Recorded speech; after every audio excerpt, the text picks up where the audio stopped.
Hey everyone, hope you're rocking. Now, if you've been following, many of my videos, especially the ones where I've been ranting, the one thing that I've really focused on and talked a lot about is what we could probably term fight pedagogy. Now, the idea behind that is the method and practice of teaching. That's really what it comes down to, and that every single time, almost without exception, when I go and look at what is being taught in the reality-based self-defense space, especially on YouTube, because that's where a lot of these people go and put their information out there, when they're teaching students how to deal with a particular situation, be it somebody comes up and grabs them and then you've got to deploy, these kinds of countermeasures, and they break it down, you're going to do this first and then do this second. And so in essence, they're teaching them a technical response, right? So there's nothing wrong with that. My issue really comes in that time and time again, that is the only way that it's ever taught. And so it doesn't really matter, if you look at these videos, if it's been taught in a workshop, a seminar, in a class, or they've even gone, high tech and they've gone super HD and got all these angles. But if you look very closely, the thing that stands out all the time is the other guy, the bad guy, who never fights back. So this is my big issue with it, right? Is that you never see them do any kind of training or put anything out there in the public domain where they actually show people who are watching it how this will probably look or might look if there was resistance, if the other person fought back. Now, I've talked at length about this, and I think one of the major reasons why you don't see that often is that the stuff that they're teaching doesn't actually work. And the only time it actually works is when there is a setup situation, when I know the attacker is going to come in and he's going to do A, and then I'm going to respond with my counter offense, and I'm going to do it A, B, and C, right? So once this person fights back, the problem starts arising. And that's what I think a lot of these reality-based self-defense experts, they know deep down inside, and that's one of the reasons why they refrain from any kind of training that is going to, A, have resistance. It's going to have, obviously, then that means an uncooperative opponent. The environment is going to be chaotic. And there is obviously then the potential that what you have just taught people isn't necessarily going to come out exactly as you taught them in the part where you were just teaching the technique, where everything was neatly set out, where there was minimal opportunity for screwing up and making a mistake, right? And so in that sense, if you only ever teach from that perspective and you train it enough and you drill it enough, you can look pretty impressive, right? You can be quite explosive. You can have a lot of speed. Because you've kind of memorized the motion, and on a glance, it looks pretty good. The issue, like I keep saying over and over, is that the other person's not fighting back. That is a huge error in the way these people are teaching their students, and of course the way that they are training, which is incorrect, in dealing with interpersonal violence. So one of the questions that's come up quite a lot, as I've been talking about this, and I get, PMs on Facebook and so forth, is how do we do it? So how do I actually approach it? How do I teach my students? So I'm going to break it down to make it accessible. I typically teach from a position that I call the 3 T's.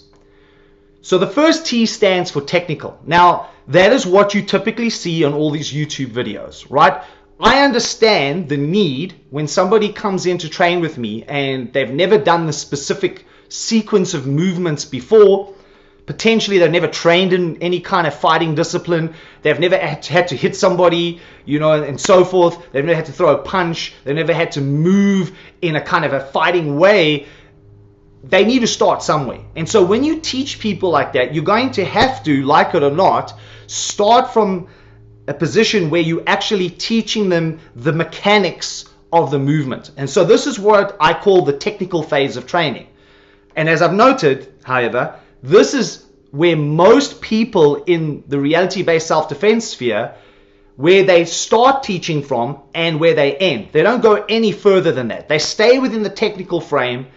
Then they suggest to their students that that technical frame is enough in order to actually deploy those skills in self-preservation. Now, That could not be further from the truth if we're talking about reality. So that brings me to my second T, which is tactical. Now, once I've worked with a student or students through the technical phase, and I'm happy that they can work the technical details of a specific sequence or technique, then I slowly start introducing them into the tactical phase. Now, I'm not going to take a student, especially as the one that I described, who maybe has never trained any fighting discipline in their life and so forth, and just throw them into the deep end. That doesn't serve them in any way, other than now, freaking them out, possibly ensuring that they make massive mistakes, and they now develop anxiety because there's no way they can handle that kind of pressure straight off the bat, and they never recover from it, because you can really destroy a student's ability to learn by doing that, by throwing them into resistance, throwing them into a stressful situation or a high stress situation way too soon before they're actually prepared to deal with it. So when I talk about putting a student into a tactical phase, it's a progressive phase. So I'm using progressive stress inoculation. I'm starting at a place where there is stress, so they're going to feel that stress, but not so much that they cannot respond, not so much they cannot actually achieve a reasonable outcome, right? So I want them to be successful, but I don't want them to be successful in the sense that it's so easy that it's predictable. That's going to happen in the technical phase. It's not going to happen in the tactical phase, right? And so in the tactical phase is where there's now going to be some resistance, some fight back from the person that you may be deploying your self-preservation tools on, right? So if I give an example of what I just did this previous weekend, when I was working with some of the more, if you want to call them senior guys in the class, one of the things we did was we went through the technical application. So we looked at what happens if somebody brings a firearm into play, right? They have a gun and you have to defend yourself against that. So we start off in the technical phase where we actually look at the different positions and technically what should I be doing. So we're looking at the techniques, right? This, like I said earlier, this is where most reality-based self-defense people teach from, and then that's where it ends. Now, this is where we're going to go further, because I know that even though that's an important first phase, it is the first phase. That in itself is not enough to equip somebody with the ability to actually apply that now in the real world. Because in the real world, the bad guy is going to fight back. And now if we're talking about working against, say, for example, something like a gun, if I go to disarm somebody who has a gun, he's going to do everything he possibly can to keep that weapon, right? Because that is his edge. That is the thing that is going to level him up. So he's going to do whatever he needs to do to keep hold of that weapon. So that moves now into the second T, the tactical phase, where we start looking at what happens when this person fights back. What kinds of ways might he fight back? How would I then address that? How would I respond to that while still trying to achieve success with the technical components that we did earlier on? Now, straight off the bat, it's not going to be as beautiful and as streamlined and as clean as it was in the technical phase, because remember, in the technical phase, the other person didn't resist. He didn't fight back. Now he's fighting back. So now the techniques are there, but they're never going to be as picture perfect as they would be in that technical phase. And it makes perfect sense, right? However, now he has a problem, right? If you're teaching stuff that is not going to convert into the tactical phase, you have a problem. And this is why I think you see so much of this bullshit out in the reality-based self-defense sphere, is because nobody ever moves it over to the tactical phase. If they did, they would realize straight away that 99% of the stuff that they're teaching is garbage and they'd have to throw it away. But then what would they teach, right? So it takes enormous amount of thought process, being genuine, being authentic, and being true to be able to teach the real thing. And you may not have a lot to teach, but what you have to teach is very, very important, right? It's how you're going to now kind of spread that out all the way from a white belt to a black belt in reality-based self-defense, right? You're not going to have that kind of curriculum if you're keeping it real. You're going to have some things that work really well. You're going to know what they are, and they're going to be situated within a tactical phase. You know, in a tactical phase, you can still pull it off, but there's not going to be millions and millions of variations and techniques. Then the final phase of this moves into what I call troubleshooting. It's the third aspect of the 3 T's. So we've got technical, we've got tactical, and then we've got troubleshooting. So in troubleshooting, there could be multiple things. I'm in the tactical phase, I try a certain kind of tactic, and it doesn't work, it fails. And that's going to happen. When it fails, now we can address it and say, why did that not work out the way that I would like to have had it work out, right? And so we can break it down, and we can then redeploy and try again. Maybe I just did it incorrectly. Maybe it's the complete wrong tactic to use in that situation. And that's perfectly fine. Because without the failure built into the system, there's no way that you can learn how not to fail in the future. So you need that failure, right? So in the troubleshooting section, that's one of the things we're doing. In the troubleshooting section too, what we might be doing is looking at how other people are addressing a similar situation. When we're talking, for example, I've been saying, you know, on the past weekend, we looked at what do you do if somebody pulls out a firearm, a gun, and now specifically what we were looking at was a pistol. What are you actually going to do, right? So we could troubleshoot there too and say, okay, what is the majority of the experts out there doing, and how good is this really? And how we're going to troubleshoot it though is not troubleshoot it in the technical phase. We're going to troubleshoot it in the tactical phase, because we want to see how does this actually hold up to resistance when the other person is actually fighting back.